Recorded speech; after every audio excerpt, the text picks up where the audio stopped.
இன்றைக்கி மார்க்கெட்லேருந்து கரிஞ்சுக்கிட்டி கீரை, மணத்தக்காளி கீரை அப்படின்னு சொல்லுவாங்கள்ல, அது வாங்கிட்டு வந்து பிச்சுட்டு இருந்தேன். ஏற்கனவே எங்கள் பிள்ளைங்கள்லாம் அதில் ஆடி இதுலேயே படுக்கிறேன்னு வந்து என்கிட்ட தகராறு பண்ணப்பெல்லாம் எடுக்கலை. சரி, வேகமாக சமைக்கணுமேங்கிறதுக்காக. ஆனால் இந்த கீரை பார்த்தோன்னே உங்ககிட்ட காட்டாமல் இருக்க முடியல.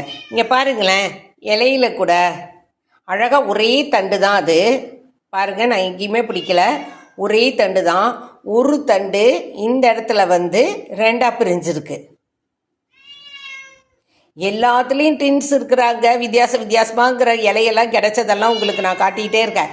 ஏற்கனவே புதினா லீஃப் காட்டியிருக்கிறேன், அதில் ஒரு வித்தியாசமான இது வந்ததை இங்கே பாருங்கள்.